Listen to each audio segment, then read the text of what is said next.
Oke, selamat siang Yuda, Namo Buddhaya. Namo Buddhaya.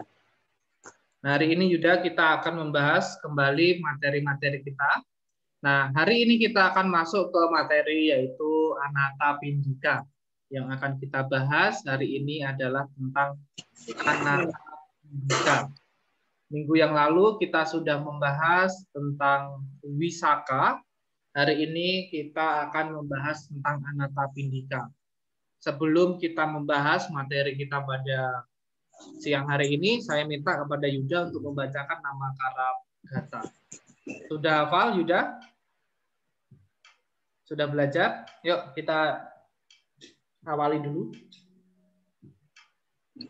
Arahang sama sambudo bhagawa budang bhagawanta abiwademi. Namo Buddhaya. Wakato bhagawata namo damang namasami. Namo Buddhaya.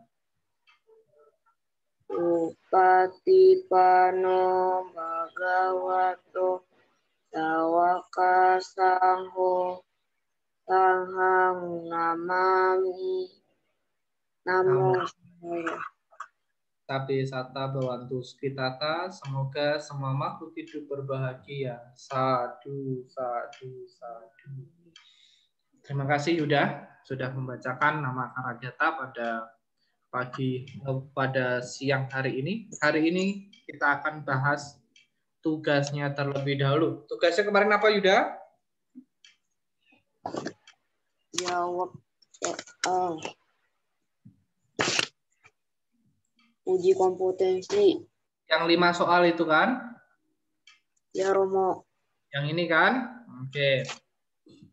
Coba ayo kita bahas bersama-sama Yuda. Coba nomor 1 Yuda, jelaskan 5 kecantikan yang dimiliki Wisaka. Apa jawaban Yuda? Kecantikan rambut, kecantikan penampilan, kecantikan struktur tulang, kecantikan putih yang lembut dan berwarna kuning emas, kemudaan. Ya, betul. Betul itu jawaban Yuda. Kecantikan rambut, kecantikan kulit. Berarti jawaban Yuda sudah betul. Nomor 2. Bagaimana peran Wisaka dalam menyokong Buddha?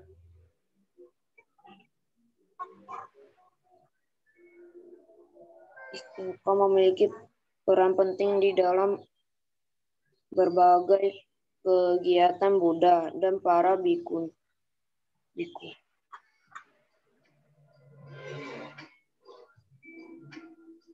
Ayo Yuda, apa yang Yuda tulis apa? Wisaka memiliki peran penting di dalam berbagai kegiatan Buddha dan para biku. Oh, itu saja. Oh, peran Wisaka itu menyokong Sang Buddha adalah memberikan dana kepada para Buddha dan para biku, dana makan, dana jubah. Jadi banyak sekali ya perannya ya, harus ditambah juga ya Yuda. Nomor 3, mengapa Wisaka terlahir kembali di surga Nimanarati? Jawaban Yuda apa?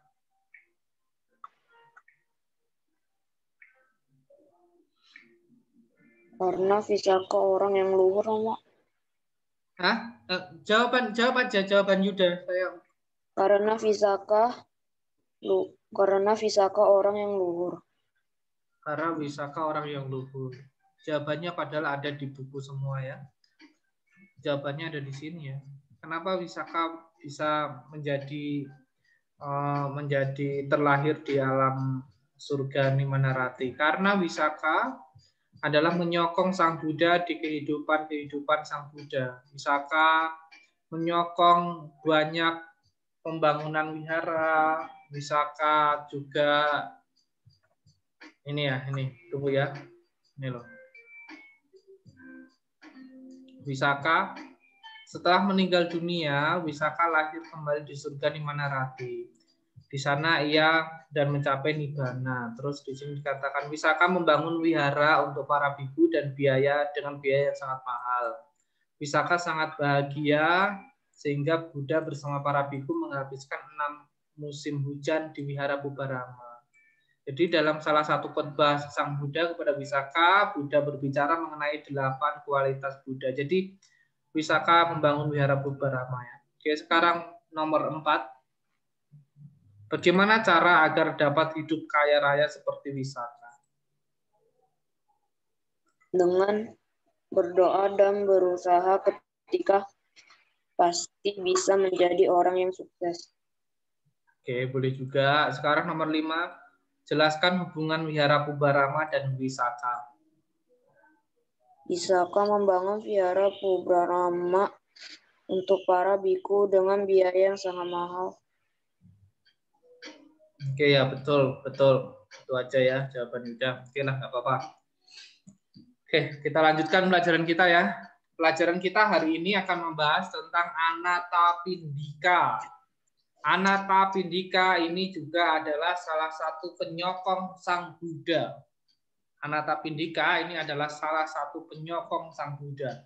Ini adalah gambar ilustrasi ketika pertemuan pertama Anathapindika dengan Sang Buddha. Ini pertemuan pertama Anathapindika. Nah, yang akan kita pelajari pada hari ini, kita akan mempelajari Anathapindika menjadi siswa Sang Buddha. Anathapindika menjadi siswa Sang Buddha. Saya akan membacakannya. Anathapindika adalah penyokong utama Buddha. Anathapindika berasal dari kata pinda, yang berarti penderma, dan anata, yang berarti kepada yang tidak mampu. Anathapindika merupakan panggilan kehormatan Sudatta, seorang perumah tangga dari Sawati. Pertemuan pertama Anathapindika dan Buddha terjadi setelah wasa ketiga sejak Buddha mencapai pencerahan sempurna. Pada awalnya, Buddha belum menetapkan peraturan apapun mengenai tempat berdiam bagi para biku.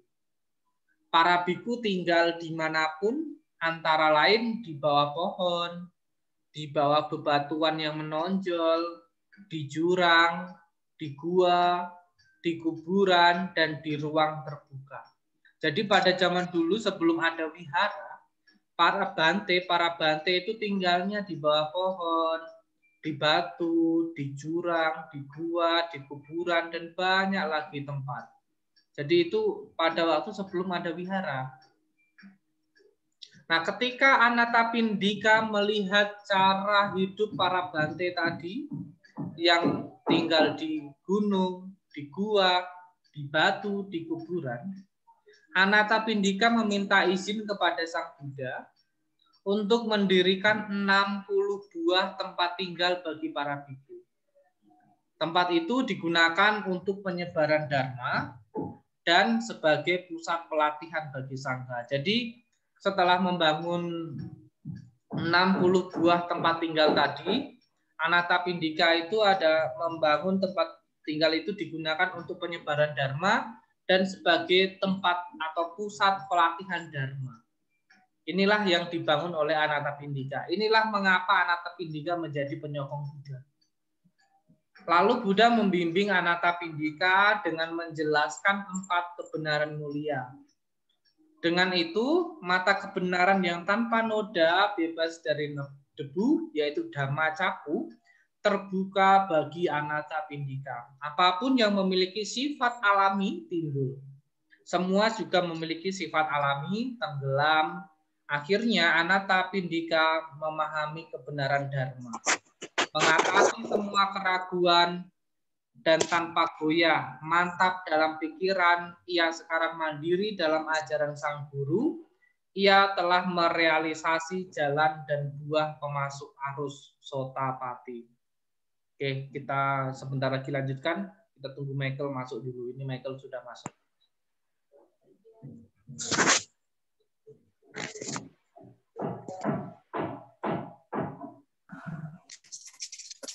Namo Buddhaya, Romo. Namo Buddhaya. Michael ada mengerjakan tugasnya?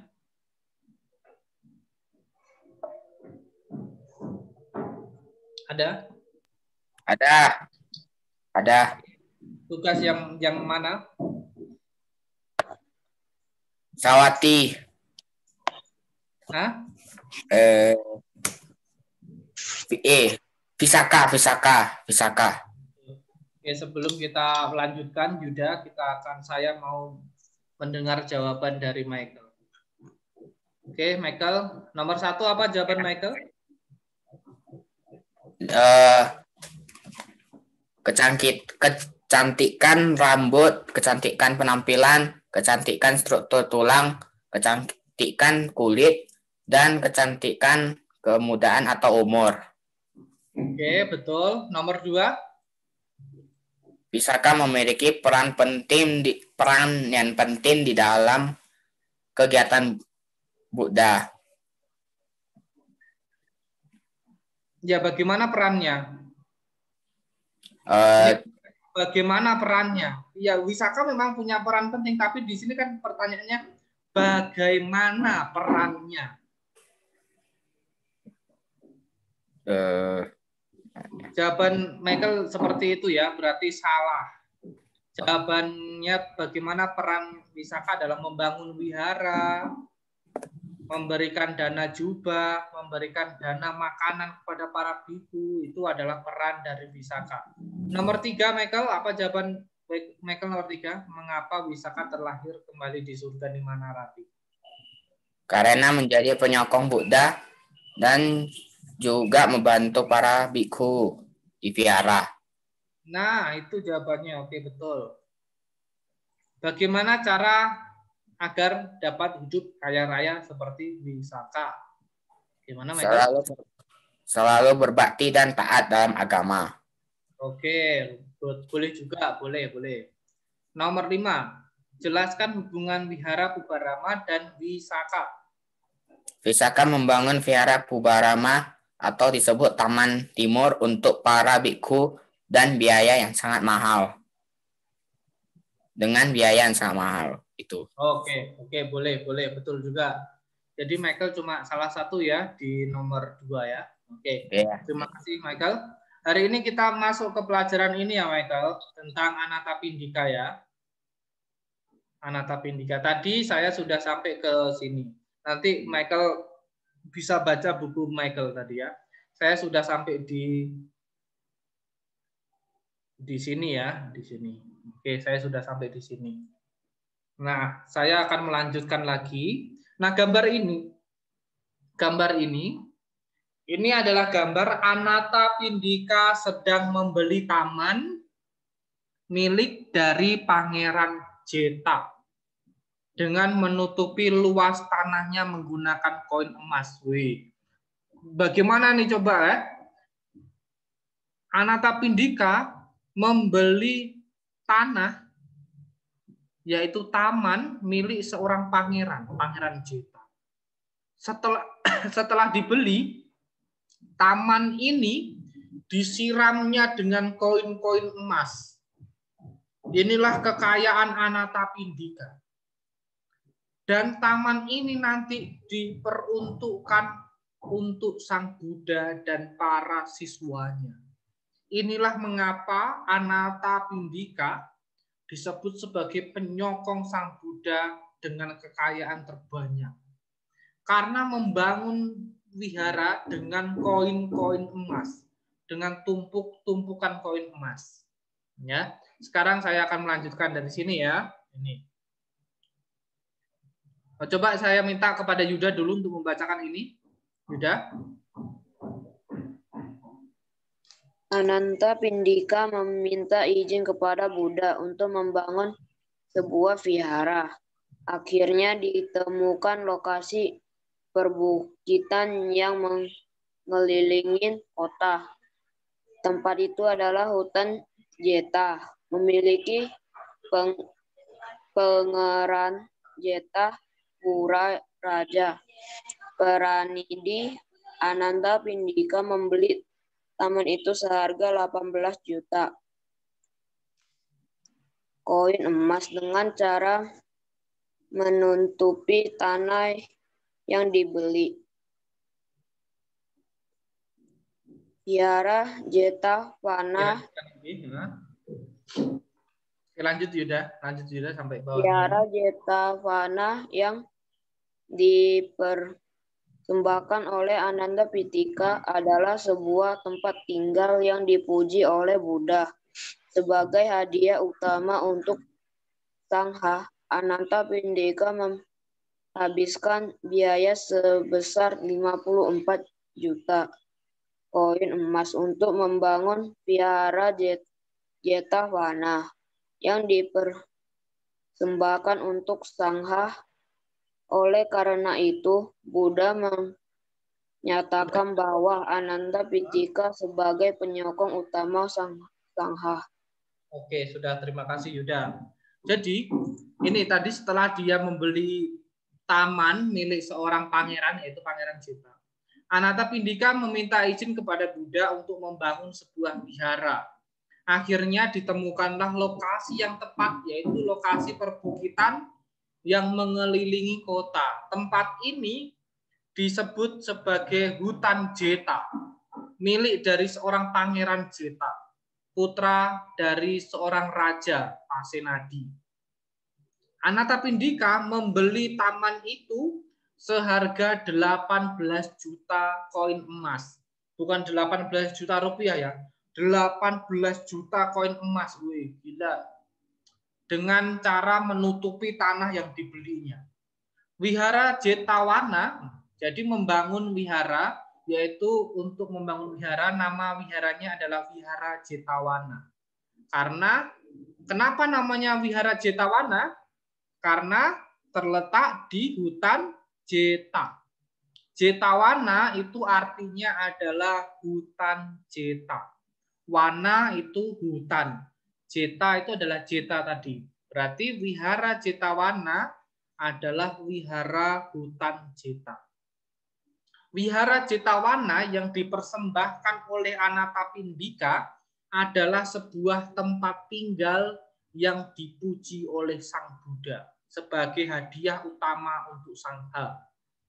Ananta Pindika menghabiskan biaya sebesar 54 juta koin emas untuk membangun wihara Jetavana yang dipersembahkan untuk Sangha. Oleh karena itu, Buddha menyatakan bahwa Ananta Pindika sebagai penyokong utama Sangha. Nah, ini adalah sebuah gambar ilustrasi ketika Ananta Pindika mengundang Buddha dan para biku untuk datang ke rumahnya.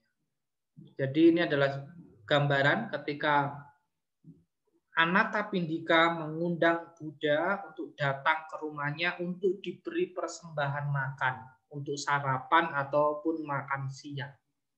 Saya lanjutkan lagi, nanti gantian Michael baca, ini saya baca dulu ya. Nah, setelah membangun wihara Jetavana, Ananta Pindika terus tekun menyokong Sangha. Ia menyediakan segala keperluan Sangha. Setiap pagi ia mengirim nasi susu dan setiap malam ia menyediakan semua keperluan jubah, mangkuk pindapata, dan juga obat-obatan. Semua perbaikan dan perawatan wihara Jetavana dilakukan oleh pelayannya. Beberapa ratus biku datang setiap hari ke rumahnya untuk yang merupakan bangunan bertingkat 7. Rumah Jetavana adalah bangunan bertingkat 7 untuk menerima dana makan siang. Setiap hari saat santap siang, rumahnya penuh dengan jubah kuning dan suasana suci. Para perumah tangga yang penuh pengabdian di kota seperti Ananta Pindika dan Wisaka menyambut para biku dan menganggap mereka sebagai teman spiritual yang hidup demi kesejahteraan dan manfaat semua makhluk. Buddha lalu mengucapkan syair kepada raja untuk diingat. Ini adalah syairnya. Sebuah masakan mungkin tawar atau lezat. Makanan mungkin sedikit atau banyak. Namun bila diberikan oleh tangan yang bersahabat, maka menjadi santapan yang nikmat.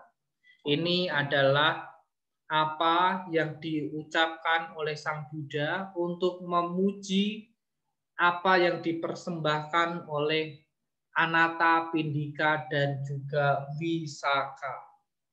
Nah, setelah ini kita sudah tahu pertemuan Wisaka dan Sang Buddha, kita akan belajar tentang silsilah keluarga Anathapindika. Nah, saya minta kepada Michael untuk membacakan silsilah keluarga Anathapindika. Yuk, Michael bacakan silsilah keluarga Anathapindika. Anathapindika menikah dengan Punalakana. Punalakana berarti seorang dengan tanda kebajikan. Anathapindika memiliki 4 orang anak, 3 putri dan seorang putra. 2 putrinya Subada besar dan Subada kecil. Mereka mendalami ajaran Buddha seperti ayahnya dan mencapai kesucian Sotapanna. Namun putrinya yang termuda bernama Sumana memiliki kemampuan yang melampaui semua orang di rumah dengan kebijaksanaannya yang mendalam. Ketika mendengar khotbah Buddha, Sumana langsung mencapai tingkat kesucian kedua, yaitu Sakadagami. Sumana tidak menikah ketika melihat kebahagiaan kedua kakaknya.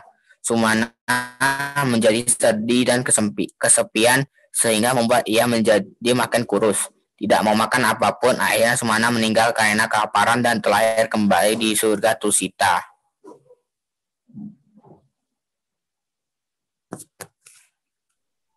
Oke, terima kasih Michael sudah membacakan dengan lantang sekali.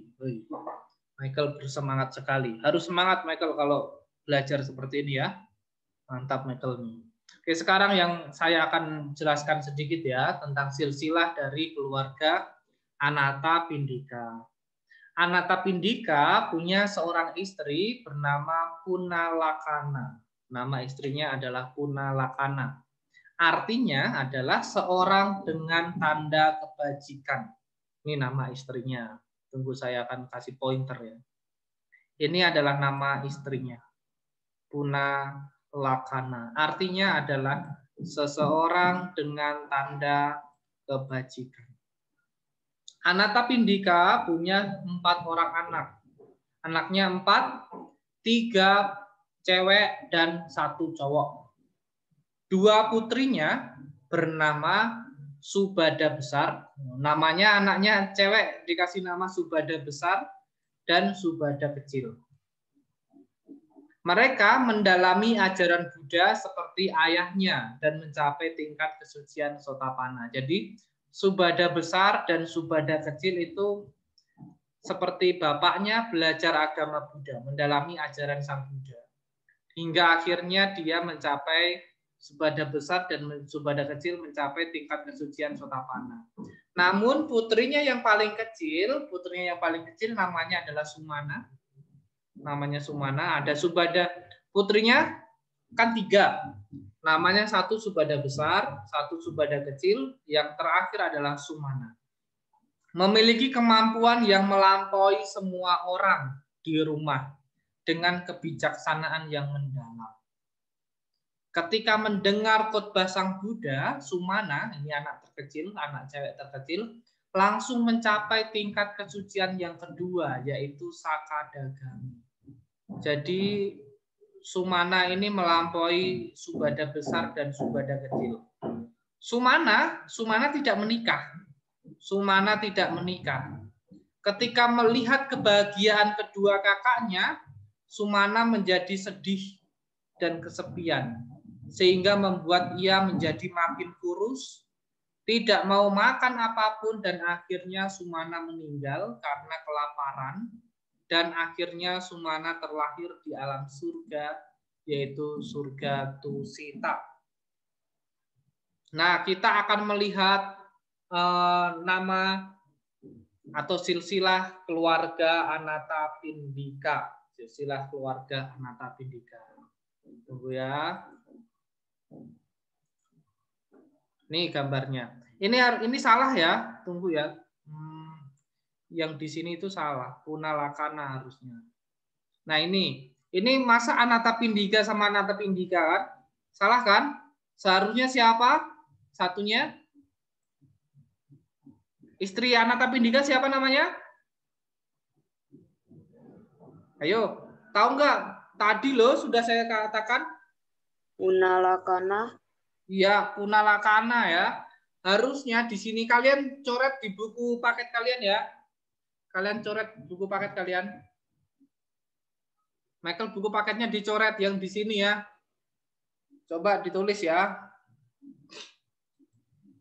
Ini satu Anatapindika sudah betul. Yang sebelahnya ini harusnya adalah Punalakana.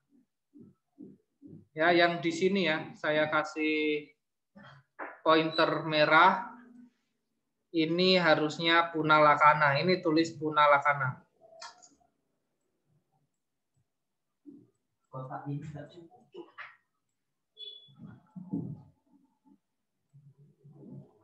Ya, ini kalian ganti Punalakana. Kamu kemana? Mau minum kopi. Bareng aja. Sama Pak. Jam berapa? Bentar lagi. Kamu mau minum juga? Apa tuh? Surat. Oke, sudah diganti kan? Jadi suaminya namanya Anatapindika, istrinya namanya Punalakana, anaknya 4 ya. Yang pertama Subada besar, cewek ini ya, Subada besar. Yang kedua Subada kecil.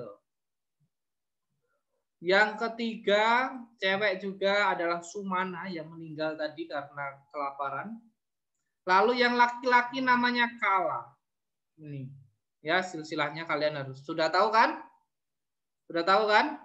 Jadi ini bapaknya namanya Anatapindika. Mamanya namanya Punalakana. Anaknya yang cewek nomor 1 Subada besar, nomor 2 Subada kecil, nomor 3 Sumana, nomor 4 namanya Kala. Nah, ini adalah silsilah dari Anatapindika. Nah, sekarang saya akan menjelaskan sedikit tentang Anatapindika wafat. Tadi Michael sudah membaca, Yuda sudah membaca, sekarang gantian saya yang membaca.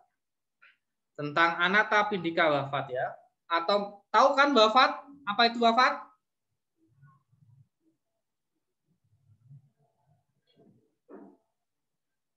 Tahu kan? Meninggal dunia. Meninggal dunia. Nah, wafatnya Anatapindika dijelaskan di dalam Anatapindikowada Sutta atau di dalam nasihat kepada Anatapindika. Anatapindika jatuh sakit untuk ketiga kalinya dengan rasa sakit yang amat memburuk. Sekali lagi ia memohon bantuan kepada Bante Ananda dan Bante Sariputta. Nah, ketika Bante Sariputta melihat Anatapindika, ia tahu bahwa Anatapindika sudah mendekati ajalnya. Lalu Bante Sariputta memberikan uraian dhamma. Ini saya lanjutkan.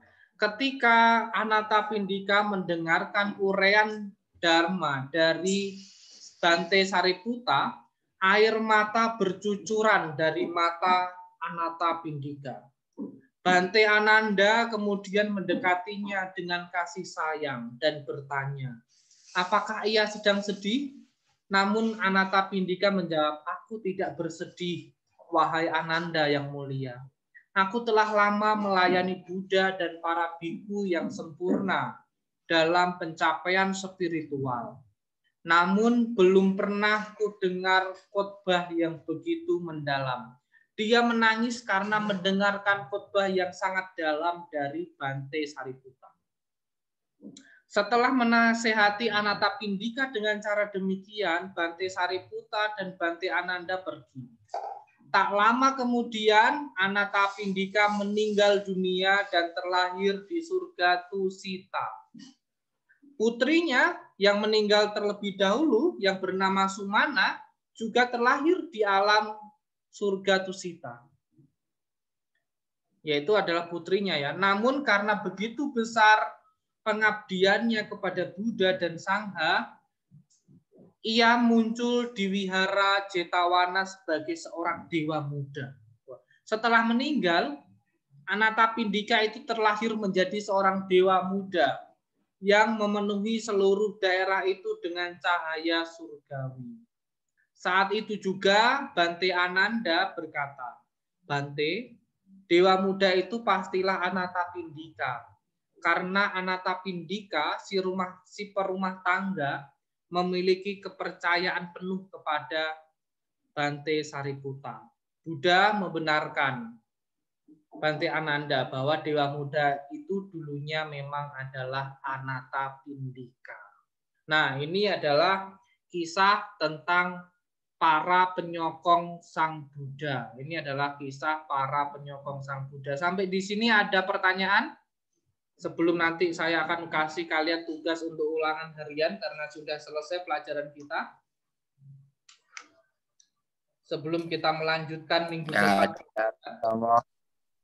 Michael, ada pertanyaan? Nggak ada. Nggak ada. Yuda, ada pertanyaan? Nggak ada, Romo. Nggak ada pertanyaan. Kalau nggak ada pertanyaan, kita foto dulu ya. Kita foto dulu ya. Sebelum fotonya ini nanti digunakan untuk thumbnail di YouTube. Siap-siap. 1, Michael, senyum Michael. Michael senyum. 1, 2, 3. Tunggu ya.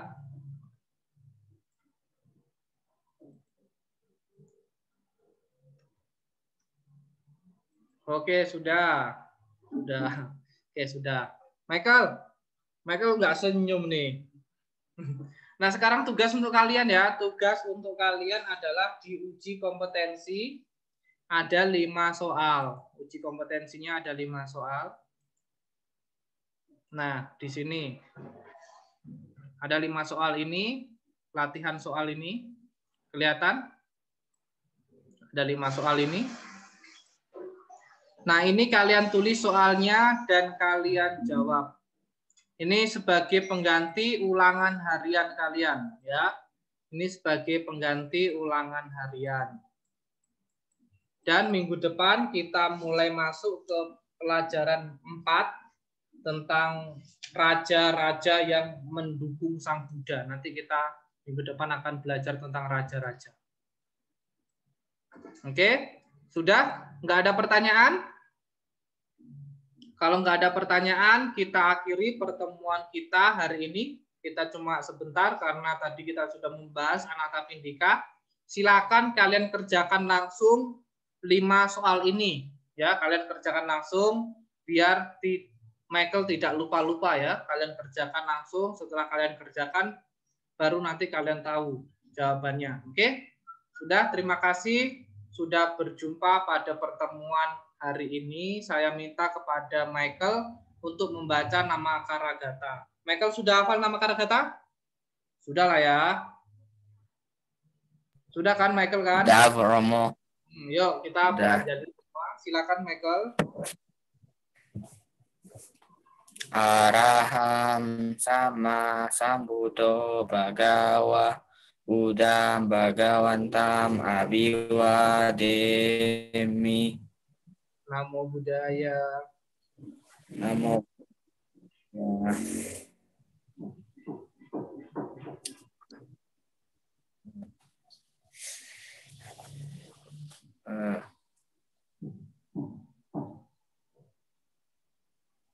Oh, Supatipano Bhagavato.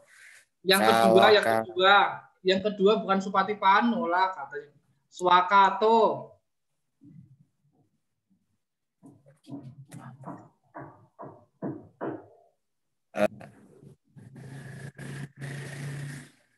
Katanya hafal.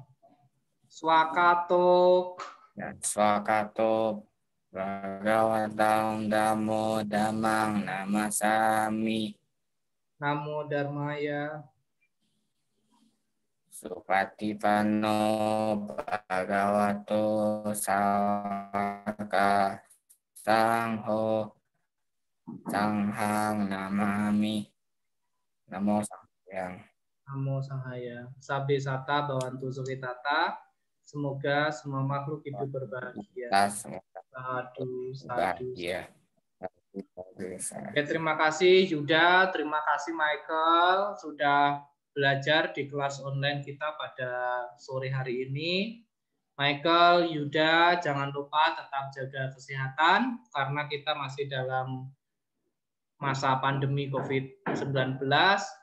Dan kalau nggak ada apa-apa, kalian nggak usah kemana-mana karena kita virusnya masih di mana-mana. Jadi tetap jaga kesehatan. Sampai jumpa. Selamat sore, Namo Buddhaya. Namo Buddhaya. Budaya.